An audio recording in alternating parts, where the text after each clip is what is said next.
Hey! Welcome back to Life as a Tourist. Recently, I read 3 of my English poems to you, one of which was Mirror, Mirror on the Wall, which I told you was part of a story I wrote for one of my modules called Writing Magic. Today, I thought I'd just read the bigger story to you, and in the middle of the story, you will hear the poem again. So, the story is called Mirror, Mirror on the Wall.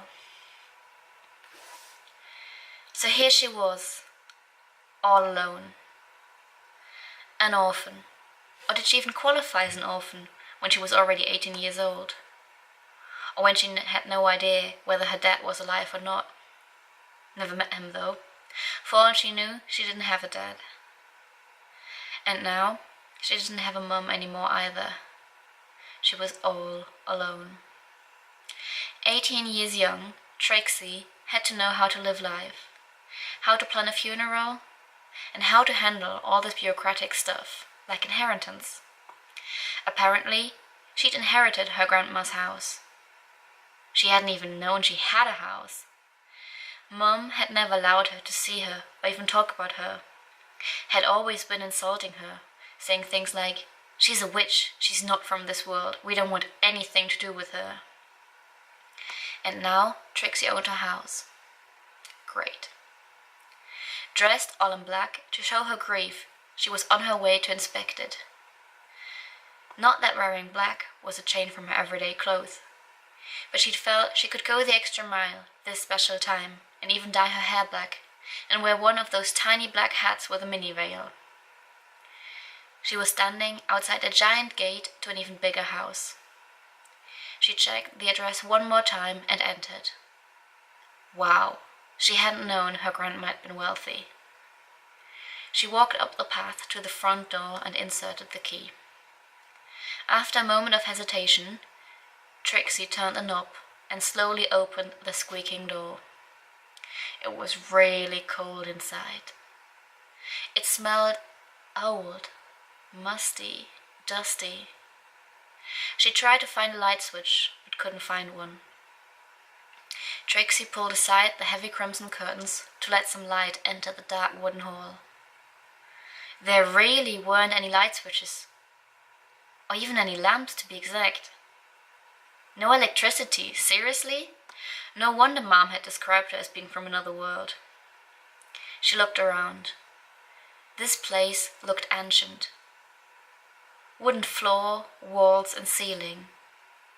Wooden tables and chairs. Old wooden boxes in the corners. A fireplace, some dark oil paintings, lots and lots of candles, and a big open staircase to the first floor. Luckily, she found a lighter in her bag and lit a candlestick with 5 scarlet candles. Next time, she needed to bring some firewood and kindling. Guided by the flickering candlelight, the girl mounted the stairs. 3 doors led from the corridor. Trixie opened the first one and found herself in a bathroom that seemed to be from another century, with a freestanding copper bath in the center. At the left, a door led to the master bedroom. An impressive 4-poster bed with detailed carvings of trees and climbing roses filled the room. Curiously, she opened the wardrobe and looked through her grandma's clothes.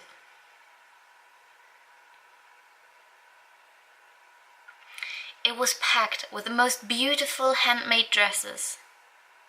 She picked a black velvet dress with embroidered trumpet sleeves and a gold cord as a belt. It was marvelous. Holding it underneath her chin, she danced in front of the mirror. She had to try it on. She climbed out of her own clothes and put the dress on. It was a bit loose.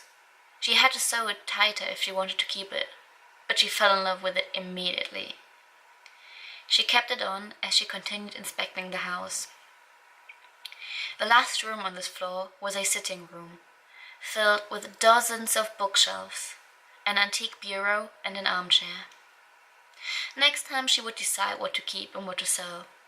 But now she just wanted to get an overview of the building and learn a bit about the grandma she never got to meet.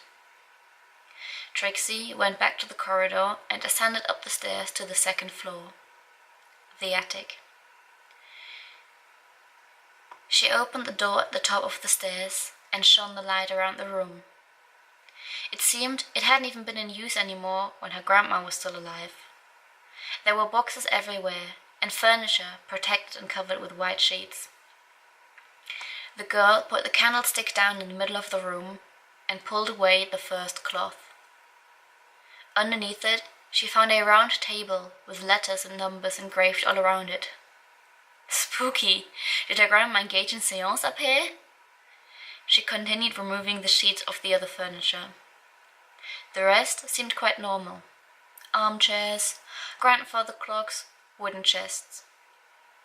Trixie was done with her inspection of the house and turned around to go back downstairs, when she saw she'd missed one item in the corner right next to the stairs. It was really tall, probably another clock. Underneath the white sheets, she found what looked like a beautifully engraved full-length mirror, except she couldn't see herself. The glass was cloudy and had words scribbled in red lipstick all over it. At the top was a little note saying, "Read the poem out loud and clear the glass." So the lipstick scroll was a poem. She had no intentions whatsoever of cleaning the glass, but she was curious of the poem, so she started reading. Mirror, mirror on the wall, awaken. Illuminate this mighty hall. Awaken. Show me the glory of a long-forgotten ball. Awaken. Awaken, mirror, mirror on the wall. Wipe away the dust. Stretch thy sleepy bones. Thou better not be cursed. All I can hear are moans and groans. Open those sleepy eyes. Wipe clear the glass. Tell me the difference between truth and lies. Invite me to thy midnight mass. Show me the sun rise. Tell me long-forgotten stories. Show me blue skies.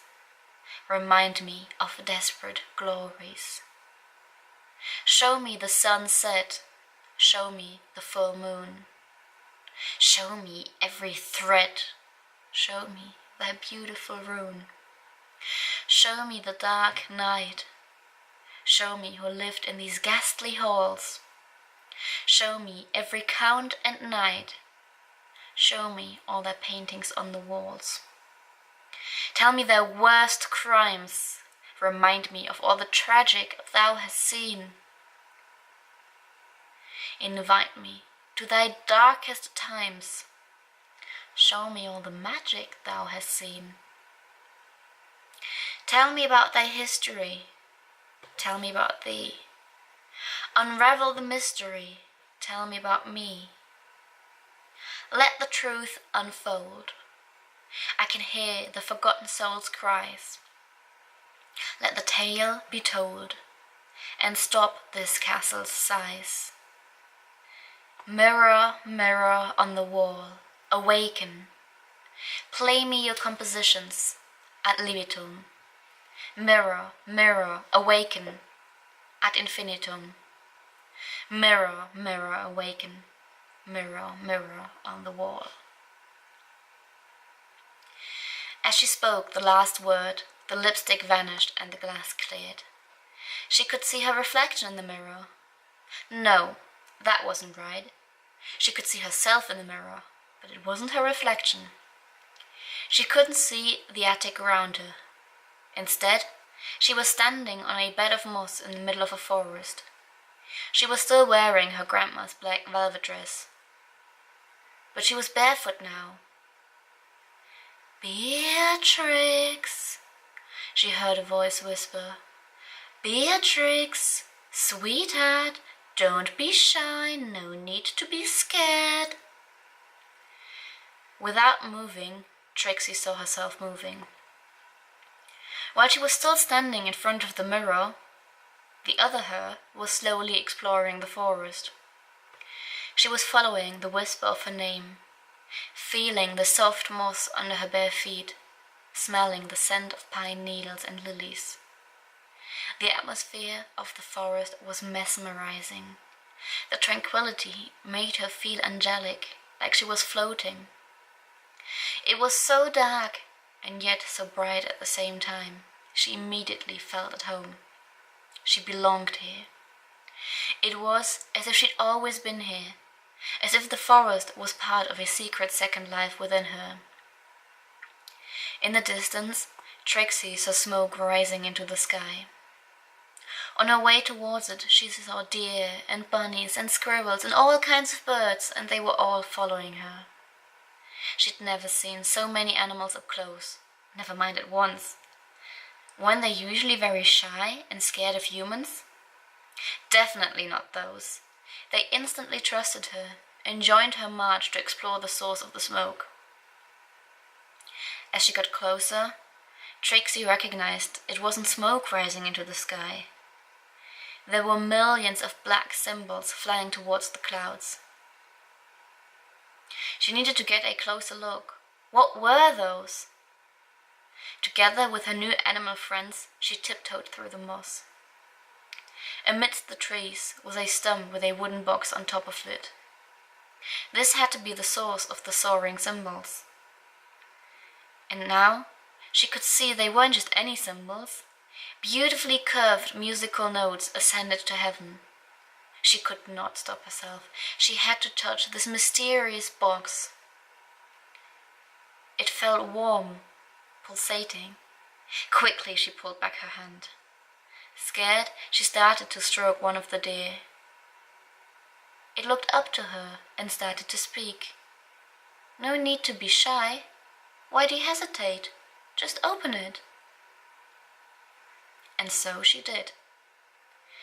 Instead of seeing the music smoke, she could now hear the notes.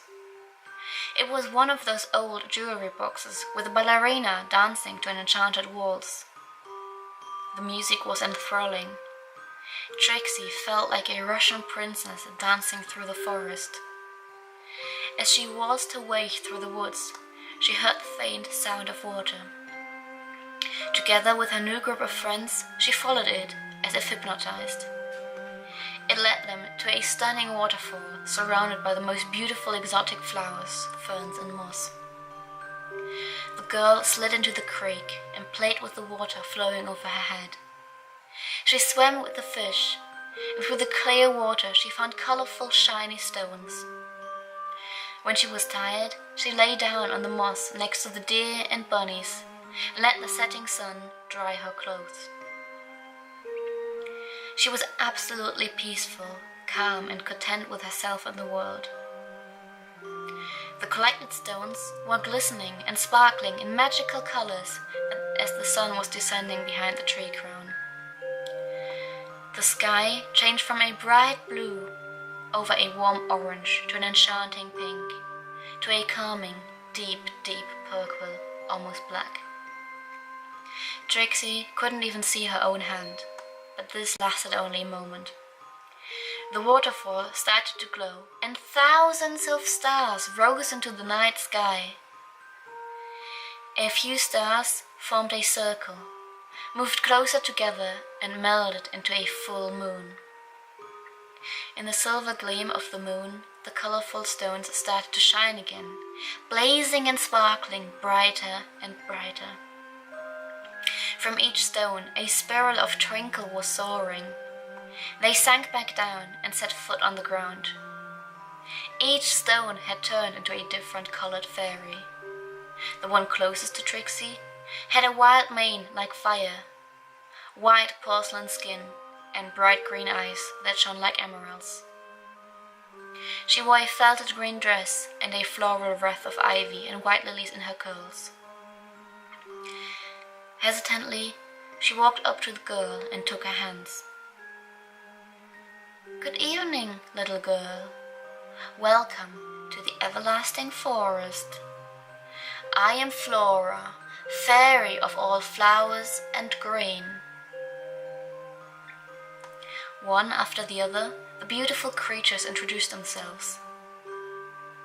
There was Elvira, fairy of the earth and every animal living on it, dark-skinned, with her entire body covered in terracotta and clay ornaments.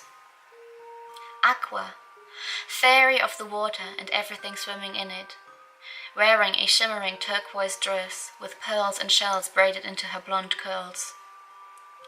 Belle, fairy of the sky and everything living up there, dressed in a blue and white sari.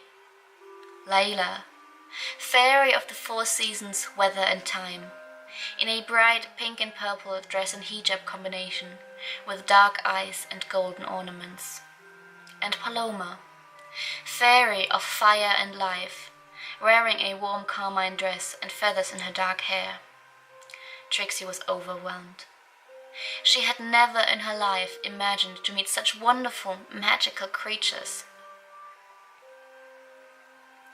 With 3 fairies on each hand, she was flying through the forest, singing with the birds, the deer underneath her and the fish following them in the creek. She had the best time of her life, gliding over the forest and fields, over water, clouds and hills. They led her to the top of a misty mountain surrounded by a peaceful river. Everything looked so lush and green. The air was clear and fresh, and Trixie felt her spirit grow and mature and calm. The fairies softly put her back on the ground and sat down in a ring around her. The animals started marching in a circle around them. The fish down in the river circled the mountain, and the birds up in the air flew circles above them. Trixie felt the suspense of a great spectacle about to happen. The fairies started singing and dancing a frolic square dance. The moon seemed to land at the top of the mountain and shine brighter and brighter. It changed shape and grew. And after a while, the girl's eyes got used to the light. She could see an angel. The fairies and animals all bowed their heads and motioned to Trixie to do the same. Lila whispered to her, "This is Aurora, our fairy queen." The girl sighed impressed. She was overwhelmed by the sheer perfection in front of her. Aurora wore a bright white dress covered by impressively long and silky white hair with a silver tiara. The fairies started talking in their own language, which to Trixie sounded like a calming lullaby. Her eyes got more tired by the second, and she cuddled herself against one of the deer. It was so cozy, soft and warm. Slowly she fell into a deep sleep filled with a colorful dream. In her dream she had beautiful wings like a butterfly. She was flying up in the blue, blue sky, jumping over clouds, dancing between raindrops, playing with the rays of sunshine, investigating every color of the rainbow, trying to find the edge of the horizon. She was almost unbearably happy, humming the sweetest melodies and making friends with birds and bumblebees and dragonflies. Suddenly a loud bang filled the air, and terrified Trixie fell to the ground. She awoke from her dream, finding herself back on top of the mountain, but the fairies were gone. It was pitch black, and the air was thick and heavy. A ghastly silence fell upon the forest. The old jewelry box had finished playing its enchanting waltz and shut close. She got up to her feet and tried to find her way back down the mountain, where she had come from. This was really difficult. Earlier the fairies had been carrying her, and now she had to find a path in this darkness. She was shivering and a bit frightened, to be honest. What creatures could be lurking behind the trees? A place full of fairies and talking animals could be the home of monsters, witches, and other beasts at the same time, couldn't it? Suddenly, the enchanted woods seemed to be more of a cursed forest from her darkest nightmares. What if she didn't find her way back? What if she never got home? After straying through the trees for hours, running in circles, Trixie leaned against an old oak, started started crying and begging to God and the fairies to shine her a light and lead her home. She closed her eyes, and all at once she remembered something, found her way. Safely she went home, knowing she could always return to this great place. Thank you, mirror, mirror on the wall.